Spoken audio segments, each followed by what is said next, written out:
Presidente, no próximo mês, segundo se prevê, deve acontecer o leilão do trem-bala, que pretende ligar Campinas ao Rio de Janeiro. Depois de sucessivos adiamentos, a nossa muito ilustre e afamada Agência Nacional de Transportes Terrestres promete o leilão. Mas enquanto o nosso trem não vem, convido as senhoras e os senhores senadores para um olhar do outro lado do Atlântico. Portugal, uma das heranças do Partido Socialista, ideologicamente expirante, legada à vitoriosa aliança direitista, são exatamente as parcerias público-privadas, as nossas tão conhecidas PPPs. Lá também, com o mesmo nome e com os mesmos problemas. Portugal fez PPPs em tudo, senador Walter Pinheiro, para construir hospitais, estradas, pontes, ferrovias e, como aqui, para construir linhas de trem de alta velocidade. Agora, mergulhado em crise, o governo português pode espetar as contas das parcerias no lombo do contribuinte. Afinal, parceria público-privada é assim mesmo. O governo faz todas as concessões sonhadas pelos capitalistas que detestam riscos. E se o empreendimento der chabu, a conta é da viúva, quer dizer, é do povo. Eis o exemplo lusitano.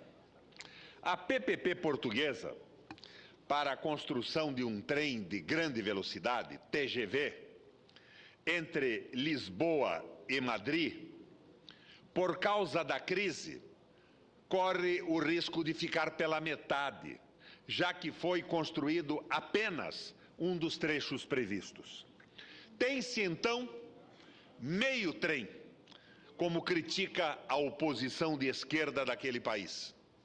Meio trem, mais uma conta inteira para os contribuintes, já que os parceiros privados não levarão um centavo de euro de prejuízo para casa. Quando Portugal adotou o arranjo das PPPs, dizia-se em Lisboa, como se diz hoje em Brasília, o risco é de todos os empresários. Lorota, peta, conto da carochinha, como se diz lá e aqui entendemos. Entendemos perfeitamente aqui. Como há dinheiro público nos empreendimentos, qualquer desastre, o Estado, quer dizer nós, os portugueses, os contribuintes, pagamos o pato.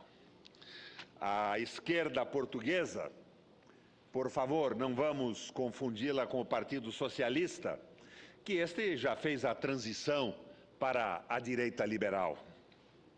Calcula que as despesas acumuladas com as PPPs vão chegar a 48 bilhões de euros.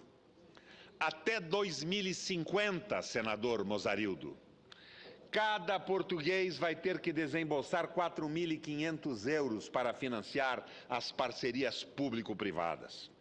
Ou muito mais que isso, já que uma das características das PPPs lusitanas, como de resto as nossas e as de outros países que adotam o sistema, é a incógnita do preço final do contrato. O preço final é sempre um mistério, um enigma, é o X a ser perscrutado. Vejam, como exemplo, o nosso trem-bala.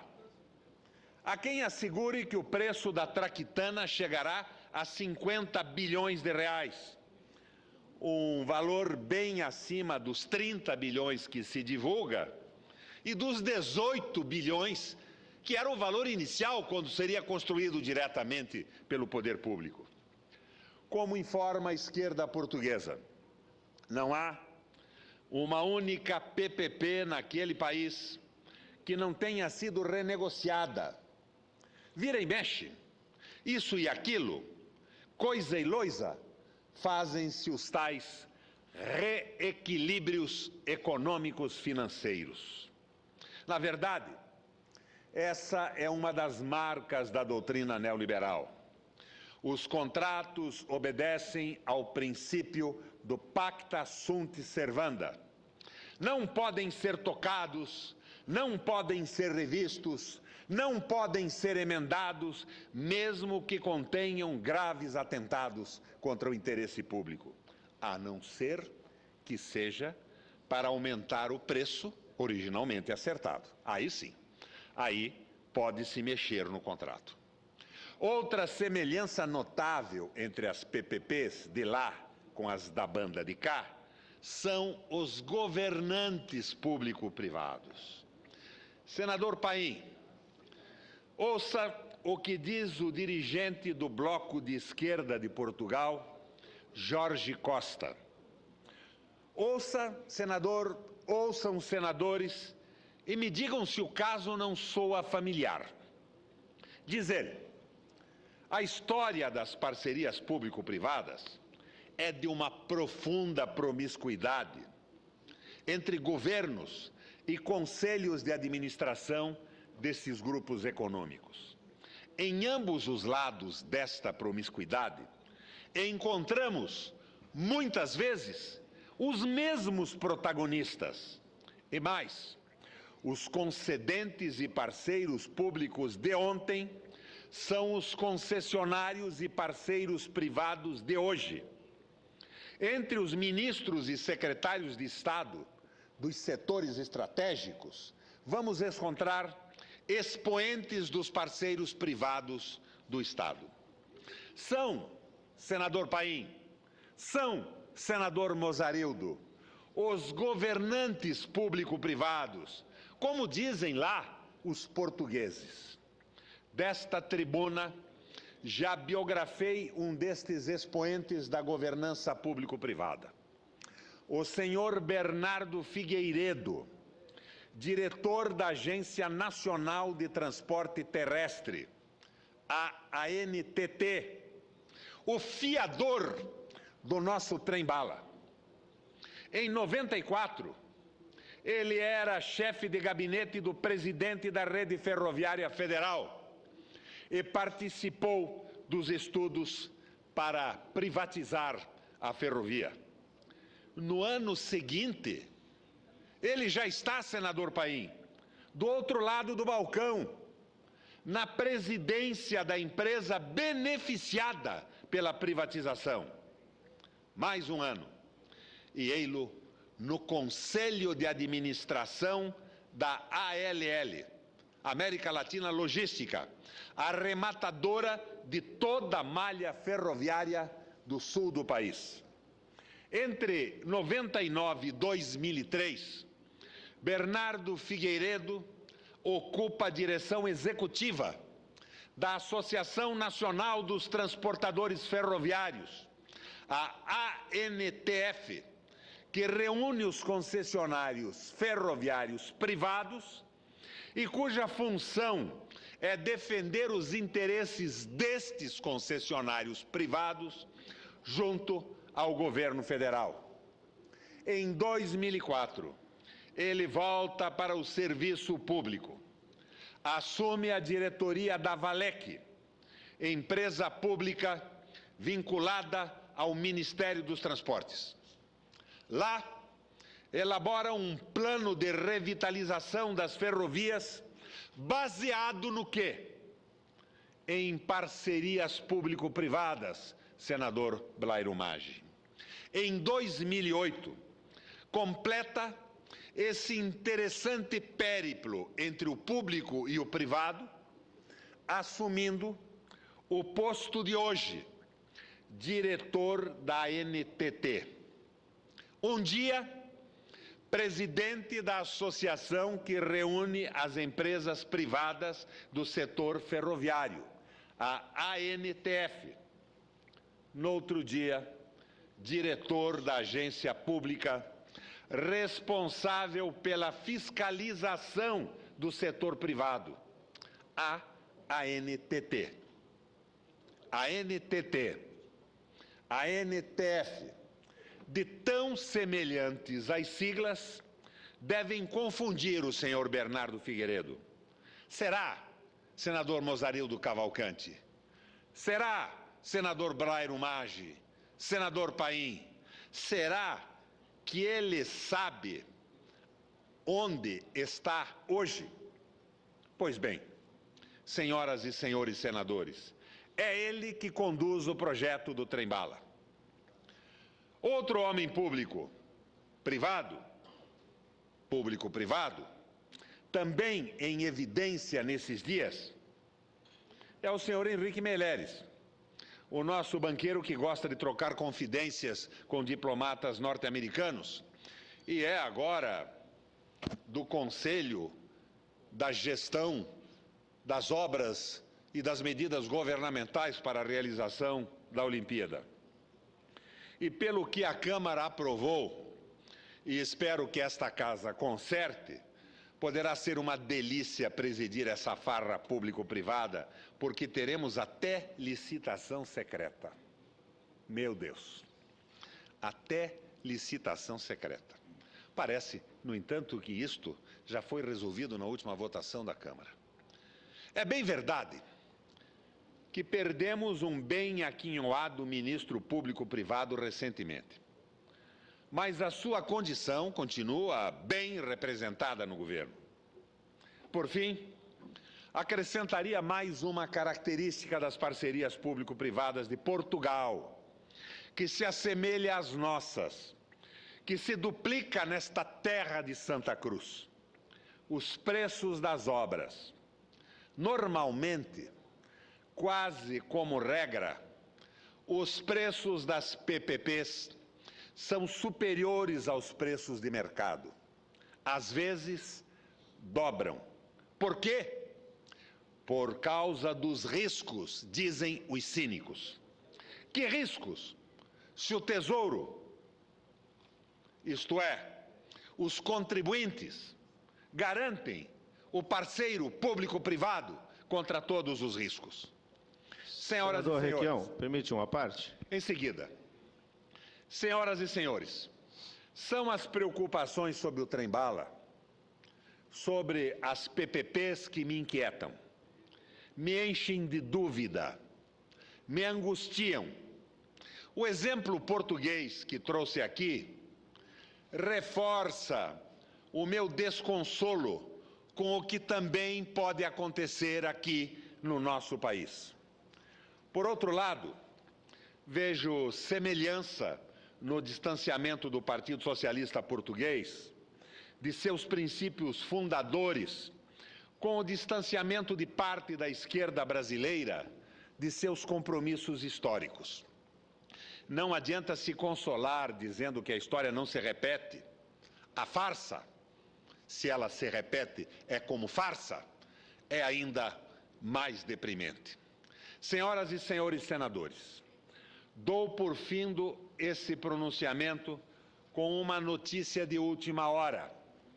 Leio nos jornais que pela terceira vez deve ser adiado o leilão do trem-bala por falta de acordo entre o governo, empreiteiras e fornecedores de tecnologia. As empreiteiras, por exemplo, acham que o orçamento do governo, 38 milhões de reais, é pouco, já que elas calculam a obra em cerca de 55 bilhões de reais. Além do que, as empreiteiras gostariam mesmo que o governo construísse a obra e, depois de pronta, fizesse a concessão do trem-bala à iniciativa privada. O que cá entre nós, se voltássemos aos 18 iniciais, não seria uma solução tão ruim assim, diante do absurdo com que nos deparamos. Que coisa maravilhosa! O governo assume todos os riscos, constrói, e depois dá o trem para a tal da iniciativa privada explorar e lucrar. Isto é capitalismo ou esperteza? Ou o capitalismo é, antes de tudo e qualquer coisa, esperteza? Com o máximo prazer, cedo uma parte ao senador Blairo Maggi. Cumprimento Vossa Excelência, senador Requião, pelo pronunciamento, e gostaria de também fazer uma consideração sobre a questão do trem-bala, que quando passou aqui pelo Senado naquela votação, eu já tive a oportunidade na época de me manifestar contra essa obra, e até porque fiz algumas contas rápidas, senador Requião, e qualquer cidadão pode fazer e vai ver que é no mínimo um contrassenso, fazermos uma obra que está orçada inicialmente de 30 bilhões de reais por parte do governo e mais 10 bilhões depois por parte do empreendedor. E que nem sequer se tem um projeto básico, nem sequer foi andado na picada, se podemos chamar assim, aonde vai passar o trem-bala. Não sabemos nem de que calibre é essa bala. Exatamente, eu não sei sabe-se quantas pontes, mas não sabe-se o terreno que tem para fazer essa ponte, as fundações, etc. Então é muito fácil sair dos 30 bilhões e chegar nos 60 ou nos 70. Eu, como empresário, senador Requião, e com todo o cuidado que tenho quando vou começar alguma obra na empresa, eu nunca consegui até hoje começar uma obra no orçamento e terminar no orçamento previsto. Sempre tem alguma coisa a mais. E quando a gente vai reformar a casa, tem o famoso já que está, né? Já que está aqui, vamos fazer isso, fazer aquilo, e o orçamento vai andando. Mas mesmo que ficasse nos 30 bilhões ou nos 40 bilhões que seriam colocados, nós deixaríamos de fazer no Brasil 7.500 quilômetros de ferrovia bitola larga com os 30 bilhões aí colocados. Para transportar a produção. A produção. Ligar esse Brasil de norte a sul, de leste a oeste, enfim, fazer aquilo que não fizemos desde o nosso descobrimento, desde a Revolução Industrial. Poderíamos fazer, se quiséssemos, 20 mil quilômetros de estradas asfaltadas de boa qualidade, já que se custa em torno de 1,5 milhão, 1 milhão e poucos. Ou duplicar as estradas existentes. Ou duplicar quase todas as estradas brasileiras. Então, eu acho que é, no mínimo, um contrassenso, fora o risco de você começar uma obra dessa prevista de 30 e terminar em 60. E, às vezes, nem terminar. Então, eu quero cumprimentar a Vossa Excelência pelo pronunciamento, deixar aqui também a minha preocupação, e já tive várias oportunidades de me manifestar sobre esse assunto, e disse outro dia numa reunião com a presidente, sei que é um projeto de governo, mas disse a ela claramente, falei, olha, eu vou estar torcendo para que não apareça ninguém para ser parceiro nessa obra, para que a gente possa pegar esses 30 bilhões e direcionar para fazer 7.500 quilômetros de ferrovia ou fazer 20 mil quilômetros de estradas asfaltadas no Brasil, que tenho certeza que seria muito melhor para a população e de resultado muito melhor para a produção brasileira, pela competitividade da nossa produção para exportar, ou mesmo para trazer do Nordeste para o Sul, do Sul para o Nordeste ou para o Centro-Oeste. Portanto, cumprimento Vossa Excelência pelo posicionamento e estarei aqui na torcida para que ninguém se aventure num projeto desse e que definitivamente ele não saia do papel. Muito obrigado. Que os anjos digam amém. Senador Blairo Maggi, me perguntam às vezes, Requião, você é da oposição ou é da base do governo? Eu sou um entusiasmado senador com o governo da presidenta Dilma. Eu entrei nesta campanha eleitoral de corpo e alma. Só que eu não esqueci os meus compromissos de campanha. Eu não esqueci os princípios que me levaram a participar dessa aliança PT com o PMDB. Para finalizar, senador Mozarildo, eu tenho discutido estas questões e tantas outras pela internet, na minha página e pelo Twitter. O endereço do meu Twitter é Requião PMDB. E a minha página é www.robertorequião.com.br. Temos o espaço da tribuna do Senado e esta capilaridade fantástica da internet para levarmos à frente esta e outras discussões tão importantes. Obrigado, senador Mozarildo, pela tolerância com o tempo nesta manhã de sexta-feira. E que a mesma tolerância seja a tolerância que haveremos de ter com o senador Paim e com o senador Mozarildo. Senador Requião, eu quero cumprimentar Vossa Excelência e convidá-lo para presidir a sessão, já que eu serei o próximo orador a usar da palavra.